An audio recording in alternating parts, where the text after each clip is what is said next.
Hello students, welcome to today's computer class.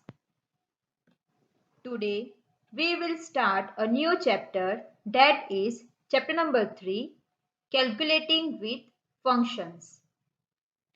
Students, what did we learn in our last chapter? Yes, we have learned about basics of Excel 2007 and how to work with data in a worksheet. In this chapter, you will learn to manipulate data using functions. Functions are a shorthand for various types of formulas.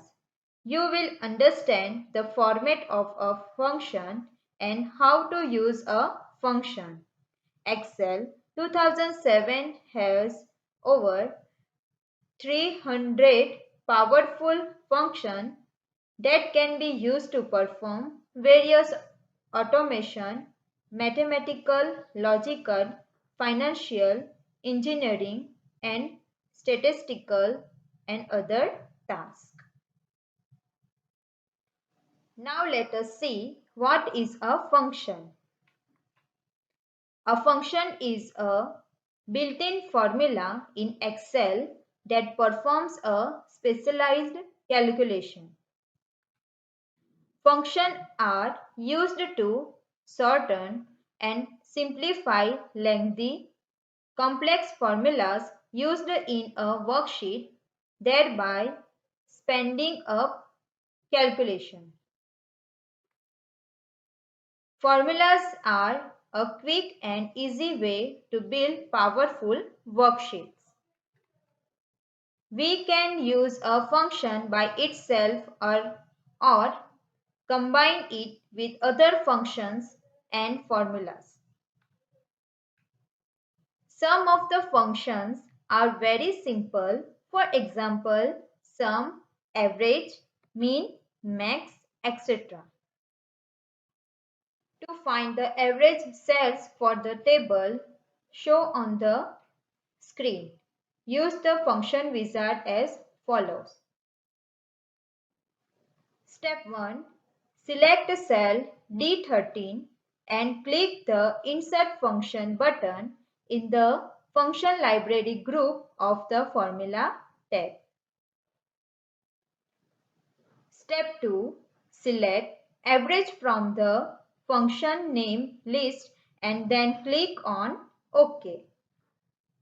Step 3. Specify the range of cells D3 colon D11 in the function arguments and then click on OK.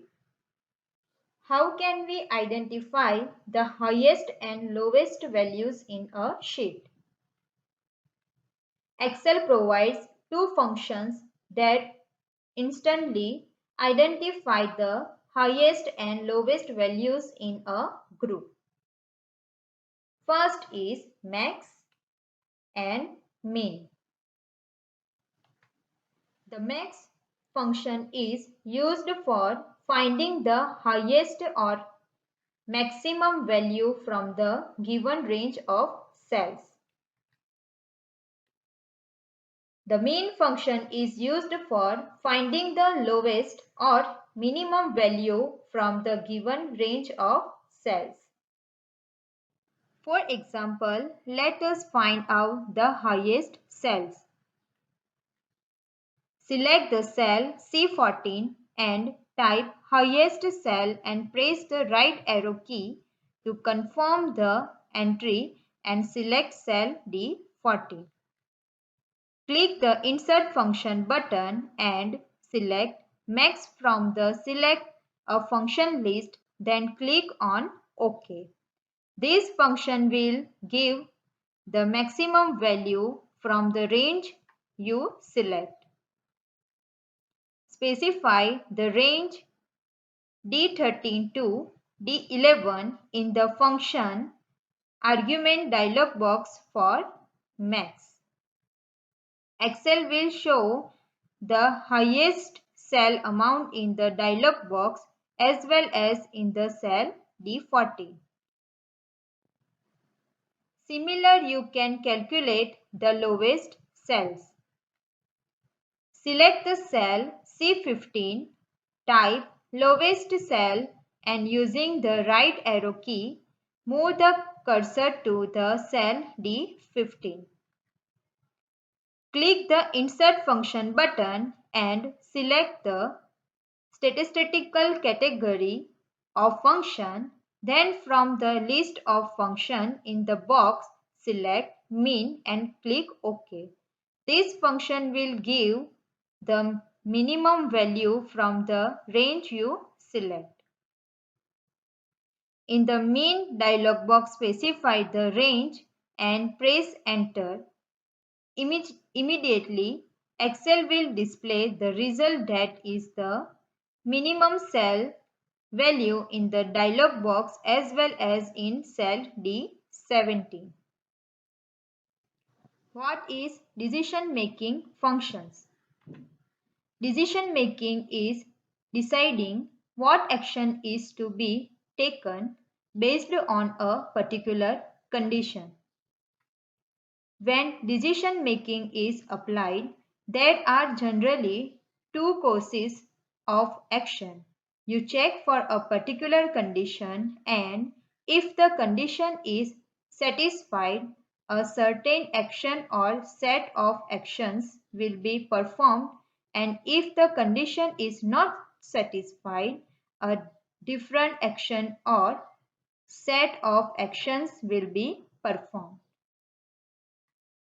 To give this kind of instruction to Excel, you can use the if function.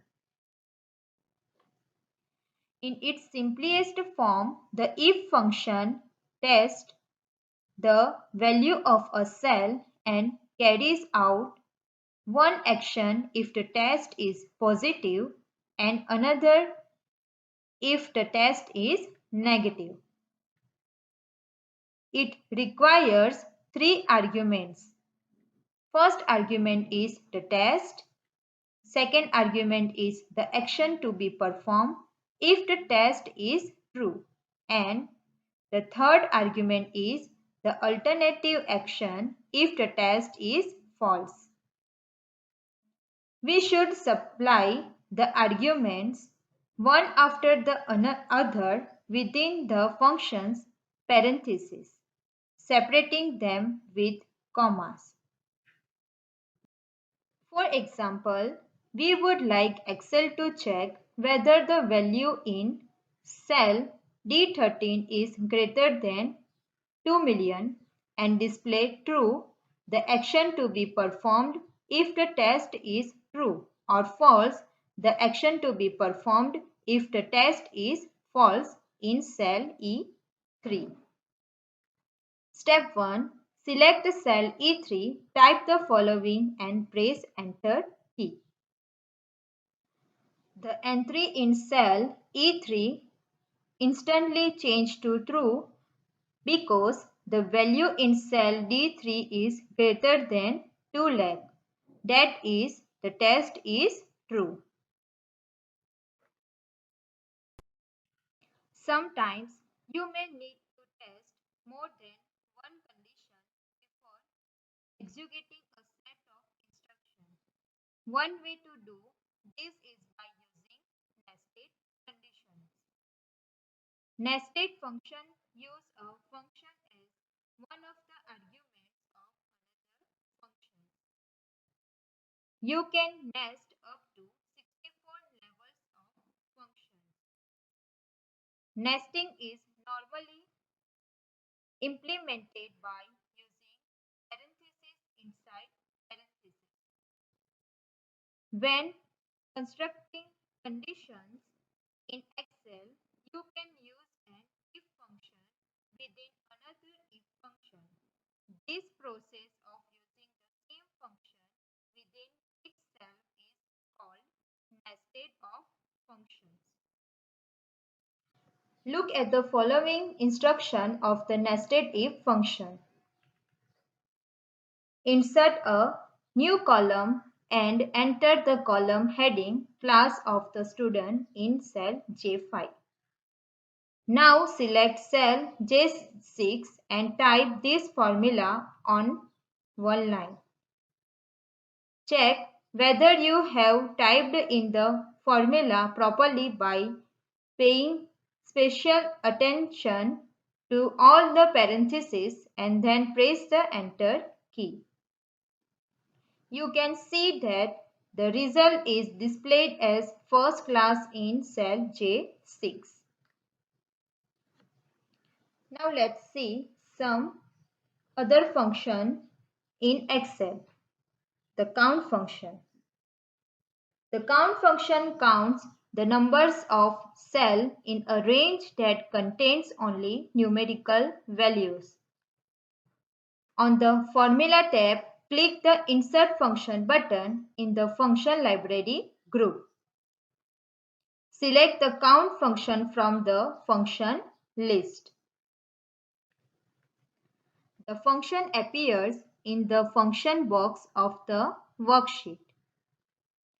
Enter the range of cells D3 colon D11 in the arguments box that appears and click OK. The result is displayed as 9 in cell D16. There are 9 cells in the range with numeric values. Note that this function will return an error if any of the cells in the range contain non-numeric values. The following table provides a list of some commonly used functions in Excel. You can try them out yourself. Students, we will see a new chapter in our next session.